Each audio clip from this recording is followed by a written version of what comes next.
Bien, para continuar con la temática, vamos a empezar ahora lo que son las dificultades específicas del aprendizaje, donde vamos a comenzar hablando y haciendo un pequeño resumen de los trastornos del neurodesarrollo. Nosotros ya hemos visto lo que es el TDA, los trastornos de aprendizaje que los vamos a ver a continuación, trastorno del espectro autista, discapacidad intelectual, trastornos de comunicación y trastornos motores.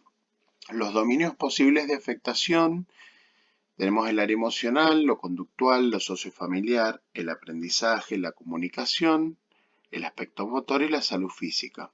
Y las características específicas son de disrupción precoz, de inicio precoz, de un perfil evolutivo estable, alta heredabilidad, tiene una multifactorialidad y hay una alta sobreposición.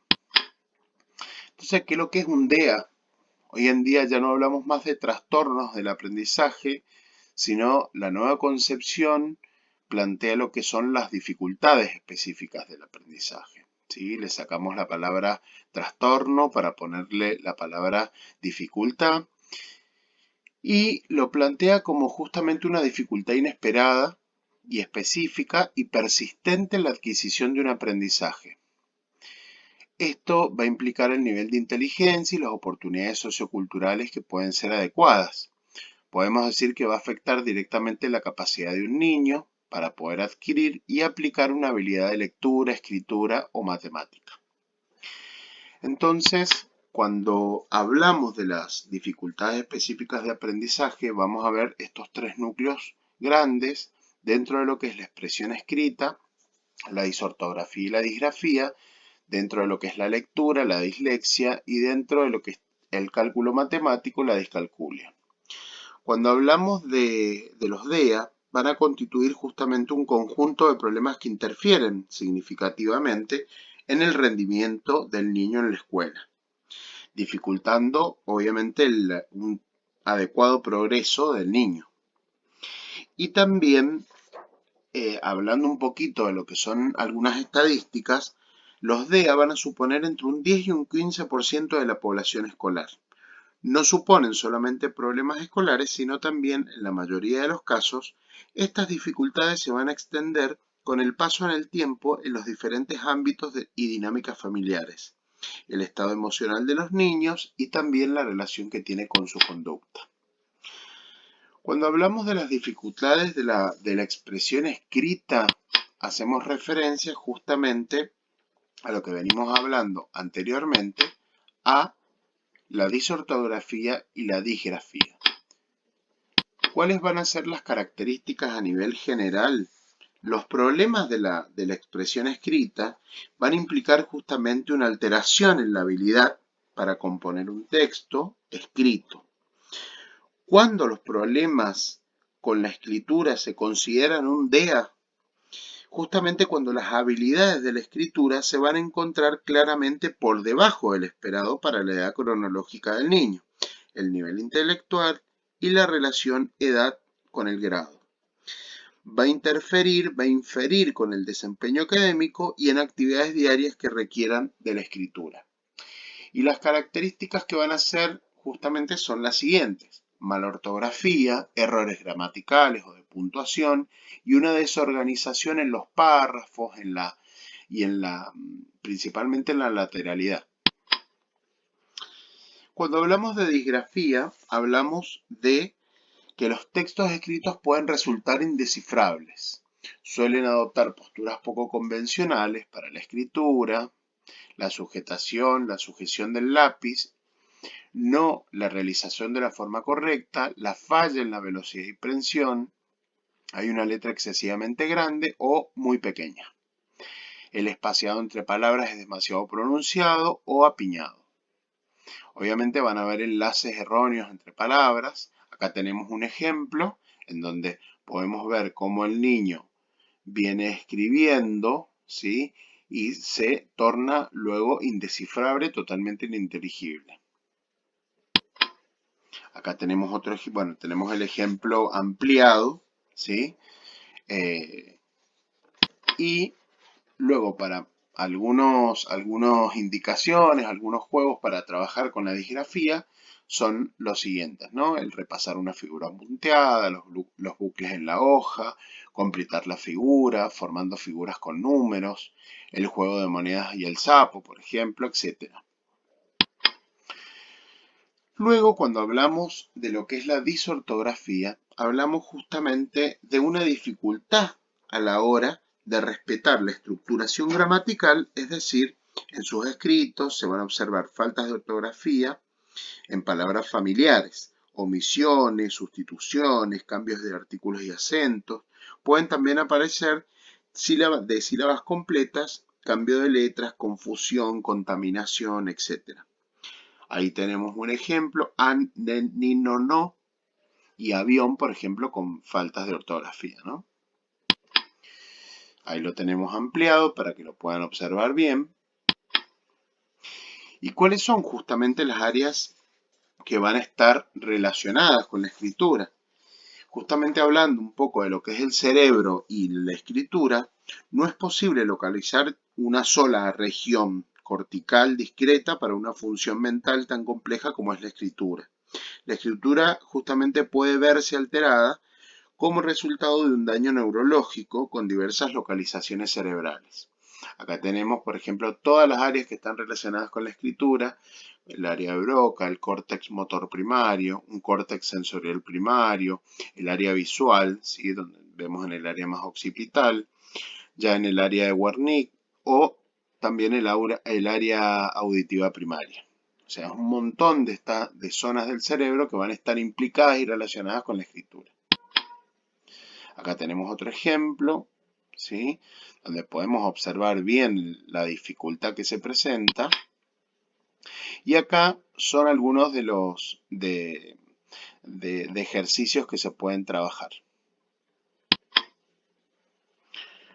Ahora vamos a hablar un poquito de lo que son las dificultades de la lectura. Cuando hablábamos de dificultades de la lectura, hacíamos referencia justamente a lo que es la dislexia, ¿sí?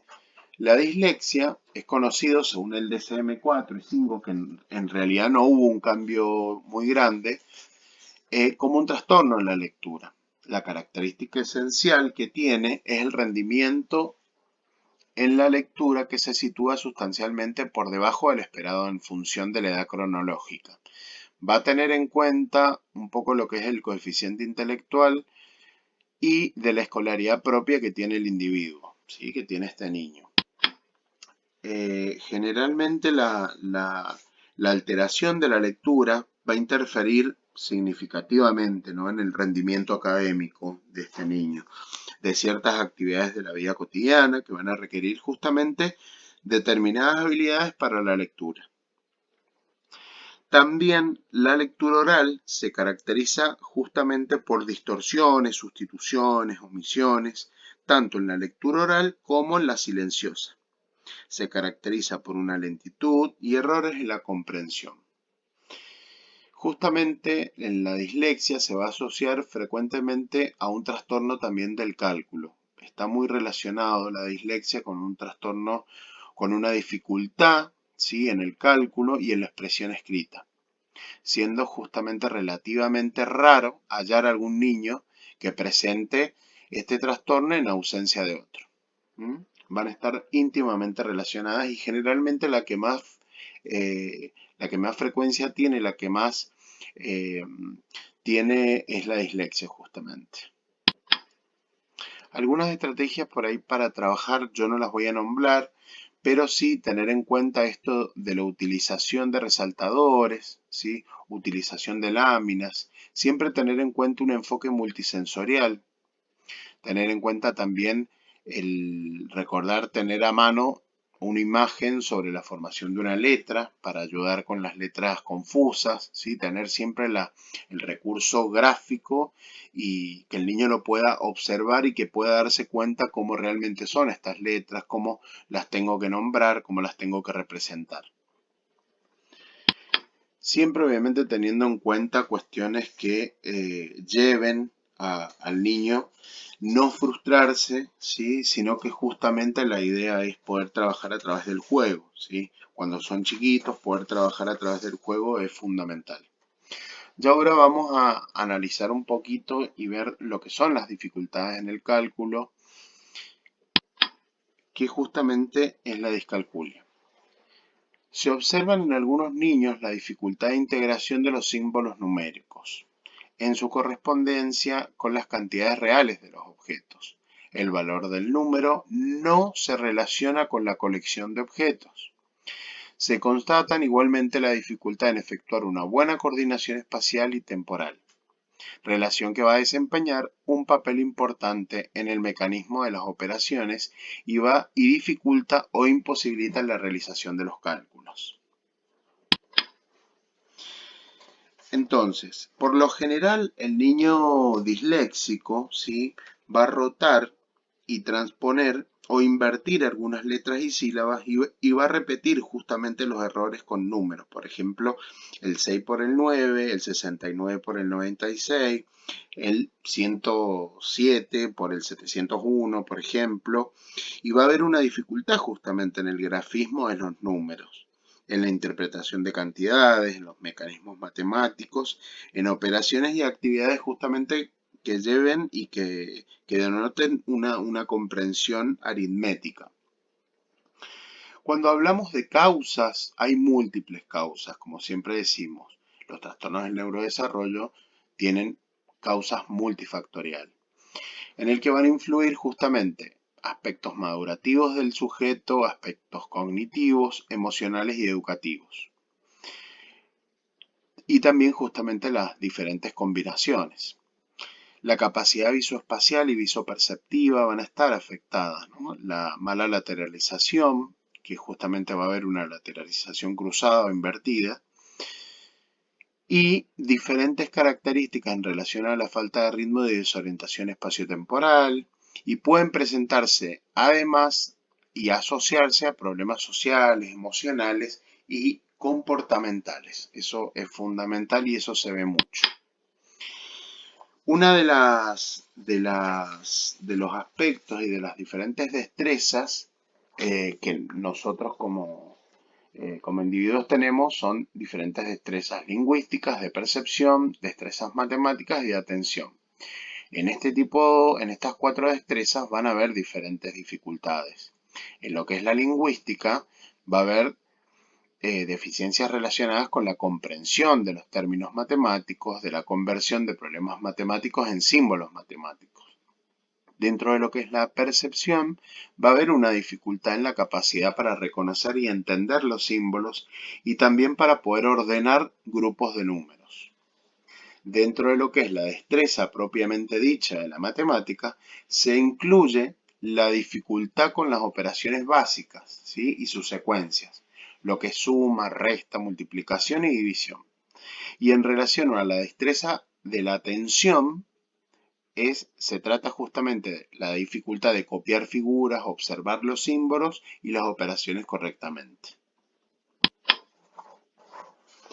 Entonces, cuando hablamos un poco de lo que es la sintomatología en la adquisición de las nociones de cantidad, número y su transcripción didáctica, el niño justamente va a tener una dificultad y no va a lograr por ahí establecer una asociación justamente número-objeto, aunque cuente mecánicamente.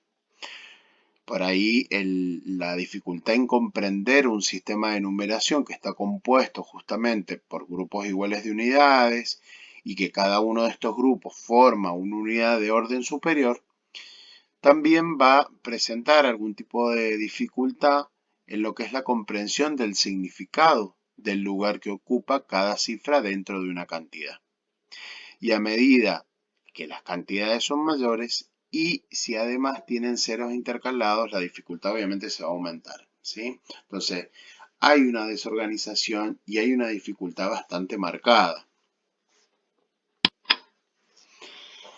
Por otro lado, también hablando un poco de lo que es la transcripción gráfica, van a aparecer justamente algunas fallas en lo que es el grafismo de cada número, donde va a costar poder reproducirlo adecuadamente. Generalmente se invierte, se hace en espejo de derecha a izquierda o con una forma invertida.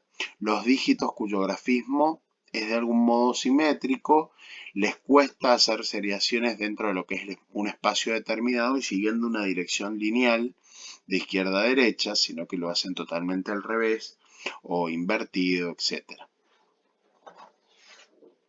Acá tenemos un ejemplo, cómo tenemos los números y cómo los va invirtiendo en relación a posición, ¿sí? Y en relación también al tamaño de cada número, podemos observar. Y también con respecto a las operaciones, si hablamos de lo que es la suma, generalmente hay una comprensión de la noción y el mecanismo, pero justamente cuesta automatizarla. No llega a sumar mentalmente, ya que necesita generalmente una ayuda de un material para poder efectuarla, como contar con los dedos, dibujar los palitos o realizar diferentes representaciones gráficas simples. Eso sería con respecto a la suma. Cuando hablamos de la resta, restan la cifra menor de la mayor sin tener en cuenta si está arriba, abajo, ¿sí? Todo esto de lo espacio-temporal también se encuentra dificultades y denota también que hay una falla, ¿no? Entonces por ahí algunas estrategias, algunos indicadores, algo como para poder acompañar a este niño que presenta estas dificultades en el aprendizaje, es justamente animar a los estudiantes a visualizar que hay un problema, ¿no? Darles tiempo, ¿sí? Dotarlos de estrategias cognitivas que faciliten tanto el cálculo mental como el razonamiento visual, ajustar y adaptar las actividades a las capacidades del niño, teniendo en cuenta los canales de recepción de la información básicos.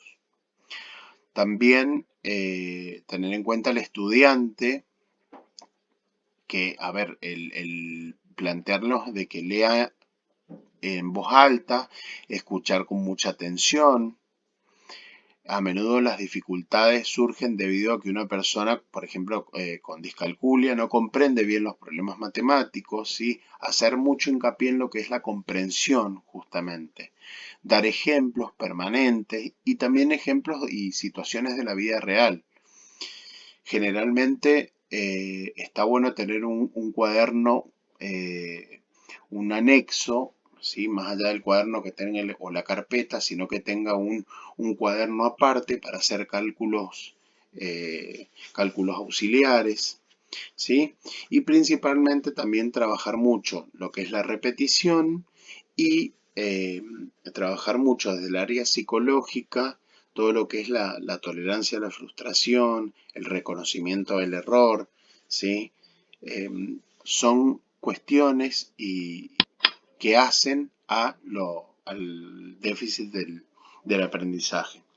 Entonces, bueno, la idea un poco es poder compartir con ustedes estas características de los diferentes DEA y poder brindar algún tipo de información.